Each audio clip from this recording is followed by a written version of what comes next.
Well, thank you, everybody, for joining us. Thank you, Michael, for joining me. Happy to be here. Yes, wonderful. So, Michael, you are the CEO and founder of CodePath, a nonprofit that aims to create the next generation of TOs by eliminating inequities in engineering education.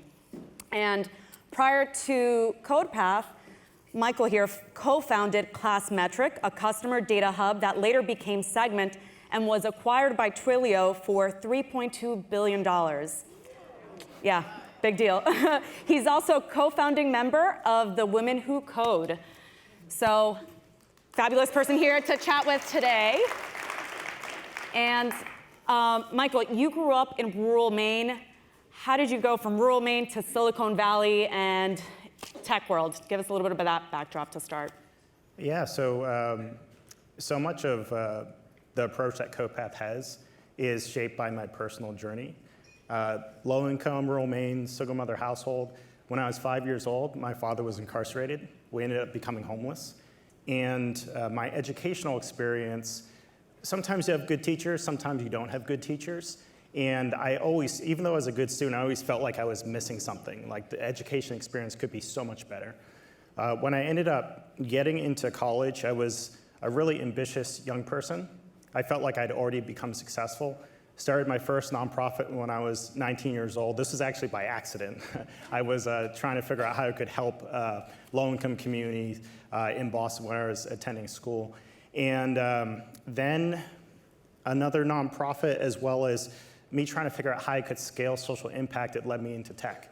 I got really lucky, really fortunate with different people investing in me, working with really talented co-founders that then helped me to be an early founder as a part of this accelerator in Silicon Valley called Y Combinator, which is kind of like the Harvard of tech accelerators. And then that led to being the founding team of Classmetric, and then the company eventually being acquired by Twilio for a little over $3 billion. But all of this was just, I think of it as being incredibly lucky. Thousands of students from similar backgrounds, thousands of young people from similar backgrounds don't have the opportunities to reach their full potential. And so CodePath is very focused on driving diversity in the nation's most competitive technical roles, but doing that in a way that changes systems. How do we change the default path in education? And that means colleges, universities, 2-year schools, 4-year schools. And then CodePath has become very effective, maybe one of the most effective organizations in the country of changing what is being taught, how it's being taught at scale across colleges and universities, but also impacting the actual student experience. And happy to share more about that. But so it's a long journey, but really, I'm very, very passionate about how do you change systems, how do you make them work better for all people to be able to reach their full potential. And I wanted to go back to when you were in Boston, the nonprofit, I think it was called BASE. Yeah, you did some pretty interesting things, such as cold calling Goldman Sachs to try to get funding. Tell us a little bit about that, because I think people can learn from, kind of how you really, all the steps that you took to get to where you are now. Yeah, so when I started school, I felt like I was already behind. And I knew I had to do things different in order to try to just keep up with others. There's at one point, I created this internship club. I didn't have any connections. I didn't really know anything about internships, but I thought that they were important. And so I actually, with other students, where their parents had connections in companies, it created a club where you would create your own internship opportunities. So that's an example of one thing, but I'm a big fan of how do you create your unfair competitive advantage? How can you think differently? And BASE as the nonprofit was another example where we didn't know how to raise money, and so I ended up Googling how do you raise money. I saw, and Google said you need to ask organizations or individuals who have a lot of money. I'd read that Goldman Sachs had a lot of money. And so then I ended up finding the website. There's a phone number. I called the phone number, and I started just dialing the dial lines to see if I could ask people for money. And I was following the Google script. I said, hi, my name is Michael Ellison. I'm calling from BASE. And it confused some people. when I was randomly dialing VPs at Goldman Sachs. But one person that was confused thought that we were talking about some conference that was happening at the end of the week. So ended up being able to get a ticket to this conference I was not supposed to get a ticket to. I took a $10 Chinatown bus from Boston to New York to attend the conference. Borrowed a suit from my roommate because I didn't own any suits at that time. And then I was 19 years old, and all the average age was 50 at that conference. Ended up pitching the chair of the board of Goldman Sachs, and didn't work.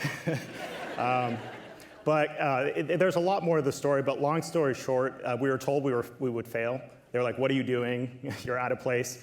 But a year later, we were actually running that conference with Goldman Sachs. So lesson there, persistence pays off. Persistence, being creative, and also it was really valuable that we stood out. We were young people in an event that was older people, and oftentimes you just have to dare to be ambitious and not listen to people who say you can't do something. Yeah. And so tell us a little bit about CodePath. How did you come up with the idea? What was sort of the initial goal of it? And when you first started, what did it look like? Well, so I'm one of 3 co-founders, and me and my co-founders all come from low-income backgrounds. Our lives have all been transformed by tech, starting tech companies. And we wanted to figure out, when we first got together, just how could we improve education? How could we make it so that default pathways in education could lead people to reaching their full potential, outsized economic success? Early days, though, we didn't know if we wanted to be a for-profit or a nonprofit. We were paying the bills by running training programs for major technology companies. Created Airbnb's first ever engineer onboarding program, redesigned Facebook's global engineer onboarding program. While we were trying to pay the bills by running this organization, it gave us this inside look into what does it mean to actually do training and build courses at scale that get you to a level of industry readiness. Or not just the level of industry readiness, but how can you stand out? How can you be a top performer? We saw a lot of inefficiencies with recruiting. We saw that colleges and universities were not preparing students for the skills. They weren't teaching the skills that were expected inside of companies. You can chat with the chief information officer for Accenture, and he'll say it takes him 12 months for him to take students from the top schools, top computer science programs in the country, to then be ready for what he needs them to do. So there's this widening gap, and then we realized that we had an opportunity to not just solve this problem at small scale, but what we had learned of how to do this inside of major technology companies, to do it at scale, high quality, personalized education at scale, was something that we wanted to see if we could test in colleges and universities. Professors don't listen to you, if you say, hey, I want to change your classroom. So we came up with some really interesting ideas. It's, a common theme is, if you can't go through the front door, can you go through the back door? Can you go through a window, or, is some other door unlocked? We found that we could reach students directly by running these student-led courses, supported by our remote team, supported by a software platform, looking kind of like a flipped classroom. I don't know if you're familiar with, there's videos and guides, but there's in-person meetings as well. We found a way that we could work directly with students, building trust, to identify early adopting professors. And then the big thing that ended up leading to CodePath's scale across now 70, 80 plus colleges, universities, working with 10,000 students next year, was that the interventions and the tools that we built to make it easier for student-led courses to occur ended up saving professors a lot of time. We save a professor 60 hours per semester if they're working with us. We increase capacity and quality of CS programs, even though there's a national shortage of computer science professors. So one of the big innovations that we found out was just trying to not just think of the student pain points, but also think of faculty, administrator pain points, which then unlocks true opportunities for systems change scale. So were you essentially offering supplemental classes on the side for the students to then be better prepared for those classes that were required? It started as supplemental, Okay. and now you see CodePath courses in the course roster changing, reprogramming what's happening freshman year, sophomore year, junior, senior, and beyond. And so one of the big things I'm excited about is we now have a platform where, think of any innovation, or think of different professors that have an idea of, oh my gosh, if only we could do this across these school types or these student population segments. We're able to do that at scale. And so CodePath could become a platform for accelerating innovation and building evidence of what works more effectively, what's the right intervention at the right time for the right student that helps you reach your full potential, you're increasing confidence, you're increasing the capabilities, and ultimately you're getting the job outcomes that you deserve. And so the overall goal is really to diversify the tech industry, right? And so when these kids, or I shouldn't call them kids, so when the students are already in the computer science program, they're in college, so they already have some skill to be able to get into these programs. How do you get them there in the first place? What has to happen for them to even reach the point that they can take a CodePath course? Well, there's 4-year schools, there's 2-year colleges and universities. We're working with a lot of non-traditional students. So it's a wide variety of different backgrounds we're working with. The starting point with a good education program, training program, is looking at the student psychology, building confidence. There's inspiration, and a lot of programs you may or may not have heard of, code.org is an example, Hour of Code, they focus on inspiration. Now, when it comes to being a proficient software engineer, we're actually targeting not just the entry-level, barely in the door, we're targeting the roles that are 100K plus, 150K plus, and more. The inspiration to excellence gap is thousands of hours. So there's a lot of programs where it's here's an hour, here's a couple weeks. I'd argue most boot camp programs tend to be months long when really you need multiple years. Starting with inspiration, starting with building that confidence, creating a sense of belonging, but then you need to be able to put them on a path and support them so that they can actually get to the level of excellence where can they be the next CTOs, technology founders? Can they be leading engineering teams? That's also a core part of our strategy of how we work with companies as well. And I think I was reading that you said that internships are really important, and you guys help with the internship aspect of it as well? Yeah, so we actually redesign early talent programs for technology companies because we believe that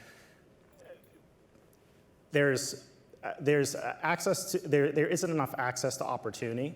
And a lot of companies believe that they are hiring the best, but they're not actually hiring the best. They're hiring primarily filtering based on resumes. They're looking at pedigree. They're looking at where you previously worked. They're looking at your network if you have a referral in. And so when it looks like some of the companies that we work with, Salesforce or Facebook or others, then we've actually built entire internship programs where we say, trust us. We're going to select these students. It doesn't matter if they have a resume. It doesn't matter if they have work experience. We're going to put them in this program that we're going to run in partnership with your engineers, and then you're going to hire 90% of these. And we've been able to start small and then scale. The latest example with Salesforce, we piloted this past summer running this sophomore internship program that then they're tripling in size year over year. Even though the current economic environment, their stock price is getting hit hard, a lot of tech companies aren't doing well, but they see this as something that's not just driving diversity, but is actually the highest ROI from a talent standpoint. So we don't actually need a company organization to care that much about diversity. We're able to prove to them that they can hire more effectively. Okay. Can you tell us some success stories? Who's come out of your program that maybe people might either recognize or just who have gone on to found other companies or programs? Anything that I guess shows that the CodePath is working? Yeah. Well, I'll share that we've been teaching engineers for a long time. Nonprofit 2017. Before that, we were bootstrapping and teaching lots of different engineers. One of my co-founders taught the current CEO of Reddit iOS development. So that's one. I don't know if anyone's heard of Reddit as a platform. I don't know what people know though. Coinbase. At one point, we have taught 25% of Coinbase's engineering team. Running Airbnb's global engineer onboarding program, and if you look at, there's thousands of top engineers. VCs fund CodePath in order to get referrals. And we'll do recruiting events sponsored by venture capital firms. Venture capital firms, tech startups, they are the most selective from a hiring standpoint. I met with Citadel, which is a hedge fund, recently, and they said, we are the most competitive organization from a hiring standpoint. We're number one. And I'm like, okay, you're number one. And they're like, there's no way your students are good enough. And then I like open up my phone, LinkedIn, CodePath, and Citadel, and then I'm like, oh, well, here's someone you just hired. So I think we excel at, when you're able to really personalize the educational experience and accelerate how someone feels about themselves, what they are capable of, but get them to a high technical bar, then there's a lot of incredibly talented people that we just are leaving out that we could be keeping in. Okay. You guys just expanded to Miami. Tell us a little bit about that. I think you've been there a year, and as you were telling me just before we came on stage, they basically rolled out the red carpet for you. Yeah, so actually Comcast was the introduction to Knight Foundation in Miami, and Comcast, and Gwyneth in particular from Comcast is a reason that we're there. They invested in us to see if we could be helpful with them helping to become a tech capital. They've attracted a lot of tech startups over the past couple of years, and they know that the most important thing that they need to do is to actually have people that can be hired. Every city wants the salaries from the tech jobs. They want tech entrepreneurs to help to build companies and hire ideally locally. But in virtually every city, you see a broken pipeline from low income to high income, and especially from highly technical roles. In the past year, for every $5,000 that Knight Foundation had given CodePath, it resulted in a low-income Miamian getting a tech job at a place like Microsoft or Salesforce or other places. CodePath has now been ranked as one of Miami's top 5 tech ecosystem builders. The only other organizations are colleges, universities, as well as much of our work has centered on auditing schools, seeing how good they are from an industry readiness standpoint. We have a long-term objective that we want 100% of our students and 100% of college students to just have technical work experience or have work experience as a part of their undergraduate. I mean, how many schools will you go to get a degree, but then you're not getting work experience that's connected to your major? If you're coming from a low-income background, then the odds are stacked against you with having to work multiple jobs, but it might not even be connected to your career. So we've been able to make really major inroads in Miami, from Miami-Dade College, Florida International University, most of the schools in South Florida, auditing what's there and then taking steps to accelerate the connection between jobs early on. Yeah, which is an incredible. So I actually grew up in Miami, and when I was growing up, you never thought about going into the tech world, and it's such an interesting thing because similar to Philadelphia, it's also a minority-majority city. So you're helping that diverse population get into the tech world. How could we replicate that here in Philly? What does it take to really get people interested in technology and then really succeed at it? Mm-hmm. There's a lot of opportunities, partially because of how broken pipelines are. So as an example, coming from a low-income, underrepresented background, there's an 80% dropout rate freshman to sophomore year in computer science programs. You have a lot of people who have most of the prerequisites who are just dropping out. You look at the number of Black computer science students that are graduating with CS degrees, and you only have 8% of those that end up becoming software engineers. You have a lot of people already here, and then there's gaps. Now, I mentioned before you start with inspiration, but there actually are a lot of programs nationally and locally that are doing a good job in terms of inspiration. I think that there's opportunities with employers like Comcast to do partnerships that allow more direct work experience earlier, because part of the gaps after inspiration, after students are interested, is mentorship, it's connection, and that mentorship is a way to be able to then help to keep them going, to build those relationships, to build social capital. So I'd say there's already a population here which is pretty close, and that's where you can start. You can partner with organizations like CodePath, and we can do crazy things like create an entire degree program that we can put on top of a community college and partner with different companies. So I'd say that it's really more about the intentionality, schools and employers working more collaboratively to look at the quality and the capacity of the tech talent pipeline and then to build incrementally. And I think you were saying with Miami, it also takes the government side of things. You meet weekly or monthly, what is it? Pretty frequently with the mayor of Miami. Yeah, monthly. I would say government is the at-scale necessary partner.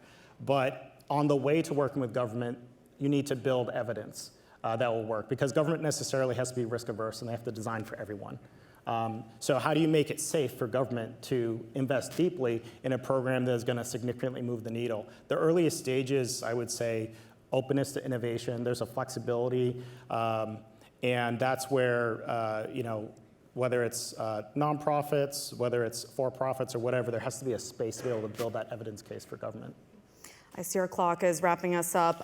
Any parting words or anything that, unfortunately we only got 20 minutes, but that you think would be helpful for folks here to know of what works, that has worked for CodePath? I mean, what we're really trying to do is to drive personalization at scale in education. Building infrastructure. That's how you're able to meet every student where they are. All the different buzzwords you hear with learning science, a lot of that is just, well, did you do the right thing that instead of dropping out, that person stayed in? They were supported at the right time, the right intervention point. And I would say that I'm just so excited for what technology can do, what software engineering can do as applied to nonprofits, to colleges and universities. And we're very, very interested in collaboration and partnership. We partner with lots of different nonprofits. So if there's individuals here that are interested in learning more about what we do or how we might collaborate, then we would certainly love to connect. Great. Michael, thank you so much. Appreciate it.